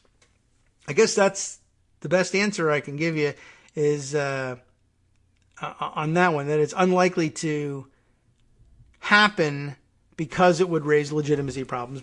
But the question again is, what about McConnell? Would he do such a thing? Would he care about the legitimacy questions? And what would happen if he didn't? And there, I guess, you get into the place where John Eastman was taking us. And that's not automatically a bad thing because, as you know, I've advocated going there from time to time myself.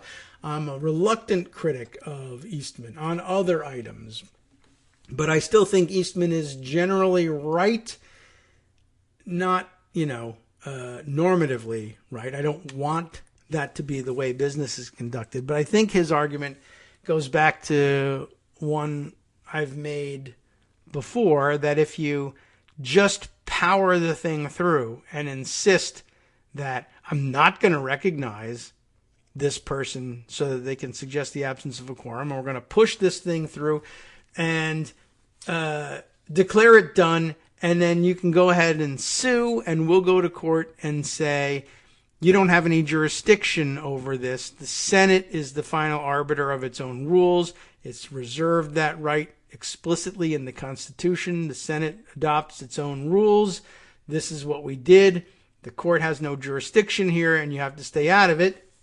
When the question was, for instance, something more narrow, and even, there's been some scholarly writing justifying the changing of filibuster rules, whether through the old nuclear/constitutional option, or I guess I should say the new Harry Reid style constitutional option I guess his I'll call the nuclear option. Nuclear option of just saying, well, to hell with it, we're doing it and we have the votes and boom, versus what I like to think of as the constitutional option, because it was the Gold Gupta version, and they brought out the name for it, constitutional option, where they paid more attention to the argumentation for allowing the Senate to make its own rules under special circumstances, that is to say, at the beginning of a new session of Congress, when the rules hadn't been affirmatively readopted yet. You remember all this nuanced stuff? Versus, I guess, the Harry Reid version of, to hell with it. You can do this in the middle of the session, too, if you have the votes. But both of those things were premised on, well, if we're wrong about what or if some people think we're wrong about what the Senate's power to make its own rules really is, they may sue. And we might find ourselves in court, but under the existing precedent, for the most part, you can count on the courts to say, or to want to say anyway, that they can't involve themselves because this is a political question and needs to be resolved by the political branches. And in this case, the Senate itself needs to resolve this because it still holds the prerogative in determining what its rules of procedure are. It's right there in the Constitution, and there's really not that much you can do to finagle your way around it, to finesse your way around it. But it's also the case that the composition of the court, in particular the Supreme Court, has changed since people began theorizing about that. And there's every possibility that a highly partisan Supreme Court would decide things differently than we thought they would when it wasn't so obvious that they were partisan, and maybe it wasn't so obvious to us that they were partisan because they hadn't yet assembled a definitive conservative majority that was willing to ignore all precedent if necessary and get to the conclusion that they wanted politically. So the new wrinkle in all of this is you use the gavel rule for whatever reason and declare the new rules, however wisely counseled or the opposite.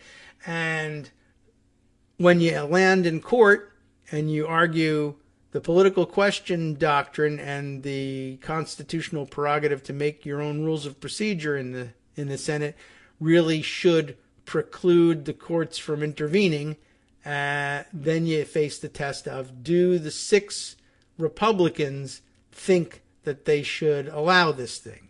Or would it be better to come up with some, convoluted BS, if necessary, in order to land on the conclusion that, yeah, it's what you used to call a political question, but that's not a doctrine we recognize either now or ever or just in this case, right? We're just going to Bush v. Gore this thing. Sure, ordinarily, Congress has the prerogative to make its own rules, but we think in this case, you're unmaking a rule. I don't know. I'm just making something up, right? You're not making a rule. You're unmaking an old existing rule. And that you don't necessarily show me in the Constitution where it says you can erase your rules.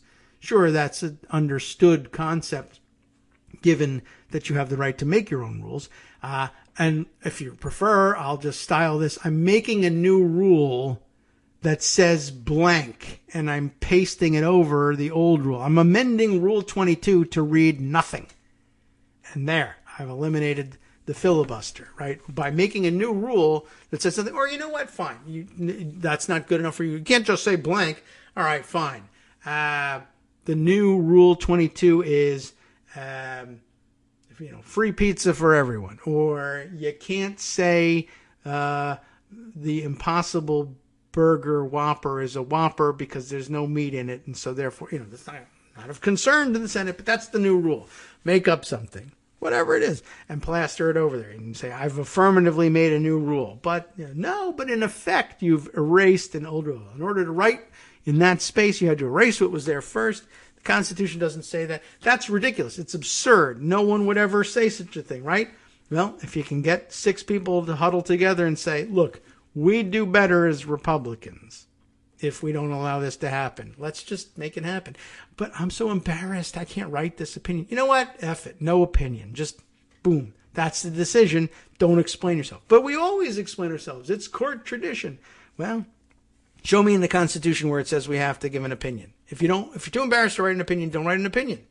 Oh yeah. I guess we could do that too. So, but that's so weird. Why would we do something like that? I don't know. Why would you just pretend there's no quorum and refuse to recognize the person who's pointing out the obvious? If they can do that, then we can do this. All right. Point taken. I guess we'll go that way. So, I don't know. Is that an answer to your question? It probably wouldn't work out very well. Certainly not as a PR problem, especially when now we've gotten everybody used to the idea of, well, if you have a majority of votes, you can just go ahead and do this thing and do it in the middle of the session if necessary. And that doesn't help us because, we have holdouts, Manchin and Sinema, but I don't know how well it goes over PR-wise to say, well, sure, we are in the minority, but let's just make the rule. And I'm not certain that goes over well. I'm not certain that Supreme Court intervening in that instance to say anything, whether it's outlandish, like the things I invented, or to say, look, you need to have a quorum established in order to do something like this. You can't pass a new rule from a minority perspective when there's no quorum established. And this person was clearly asking to be recognized in order to establish that there was no quorum, and you were just using electronic means to silence their voice rather than recognize them, and therefore that's not a valid decision. I mean, it's not something that the court should meddle in and shouldn't be able to say such a thing, but they go ahead and do it anyway. That is a possibility. So, would McConnell try it? I don't know. Maybe. I mean, he'd try anything. He'd be more convinced about trying it if he thought, well, whatever I do, would McConnell do it knowing that there was a 6-3 conservative court and that the court would be much more comfortable saying, no, I'm not going to intervene because political question doctrine, and that's actually a traditional ruling and we can get away with it? Yes. And maybe that's it. I mean, the circumstances are different. For Schumer to do it in the face of a 6-3 Supreme Court is a very different proposition than for McConnell to do it in the face of a 6-3 Supreme Court. And that's bad and shouldn't be like that, but it is. And we should probably recognize that and I guess be aware of the danger that poses. And I guess that's somewhat related to our opening bad news stories from out of Virginia when I was complaining at the very top of the show that, for instance, if the shoe were on the other foot and had Republicans taken over the trifecta, they or had lost the trifecta rather, and Democrats had taken over the trifecta, that Republicans would be holding a special session of the legislature and stripping the powers of the governorship.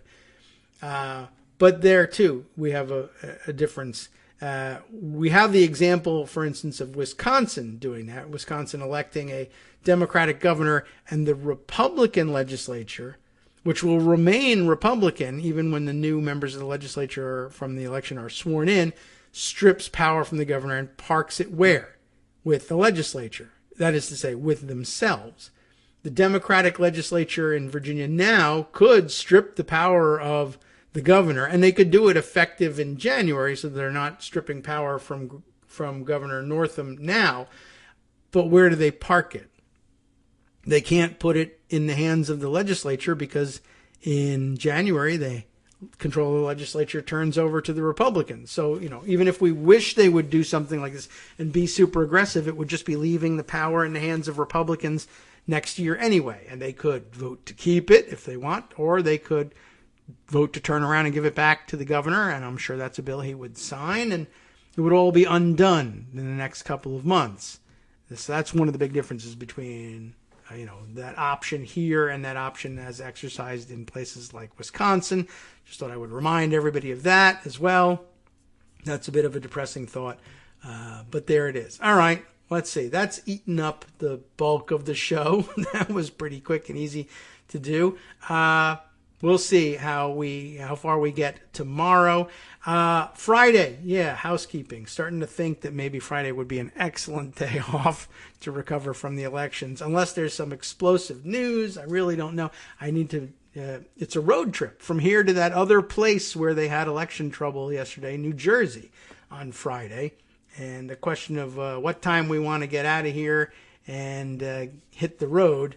And do we have enough time to manage a show in between then and departure time? And do we have the stomach for it, depending on how things go over the next couple of days? All right.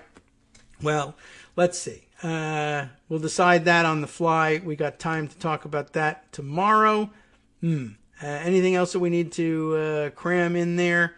I'll only add this because we only have a minute or so left.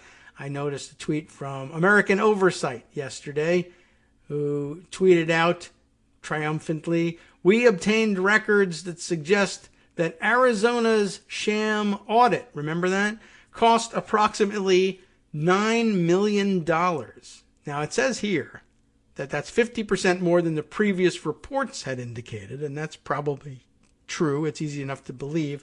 What it doesn't say here, maybe it says in other tweets connected to this thing, was, remember that when Cyber Ninjas bid on the job and was awarded the job of conducting the audit by the Arizona State Senate, for whatever reason, somebody bought into the ridiculous notion that it was only going to cost something like $150,000. Do you remember that? I don't remember what the original figure actually was, but that quickly exploded. And then, of course, all this money came in from somewhere, and it wasn't all state money, thankfully, I guess, appropriated by the state legislature. There was a lot of private donations that just, tainted the whole thing. But $9 million, that's a far cry from what the various contractors, or at least the winning contractor, told the state Senate it was going to cost. Why that's not a scandal in and of itself, I don't know. But that information is in the hands of American Oversight, and maybe that's their intention, to turn it into a scandal, I guess, going into Arizona's legislative elective year. We'll see whether that makes any difference. We'll see whether Kyrsten Sinema somehow makes herself a nuisance and injects herself into this thing and shields Arizona Republicans in the name of bipartisanship, or whatever else, whatever other crazy thing we might imagine she could do to ruin our prospects. But there's a number of things I can imagine, and I guess they're all on the table when it comes to Kyrsten Sinema. All right, time now for us to hand things over to Justice Putnam for the West Coast Cookbook and Speakeasy, and maybe it be maybe you'll get a better show out of someone from a West Coast perspective than somebody who had to start under the cloud of what happened here in Virginia. But this gives me plenty of time to read through his summary and tell you all about what he's got coming up. And maybe even get some ideas for tomorrow's show, starting off in his Bistro Cafe to give you his entire roundup of the show. It's time for the Democratic Party to pivot and punch. That sounds like something that might be exciting. Stay tuned for. On the rest of his menu, federal prosecutors expect foreign interference in the criminal cases related to Trump inauguration chairman Tom Barrack. I would love to get back to that story. Thank you, Justice, for covering that.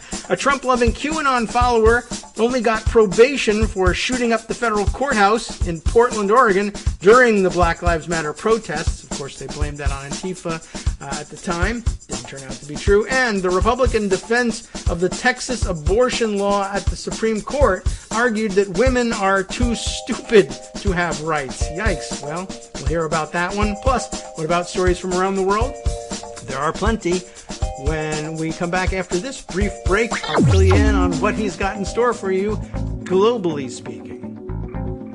From networksradio.com, you have been listening to Kagro in the Morning with David Waldman. All right, here's a nice summary where the Czech centrist and center-right parties have reached an agreement on forming a majority coalition government there, and CIA Director William Burns is on a rare visit to Moscow to discuss U.S.-Russia relations. Find out what that's all about next.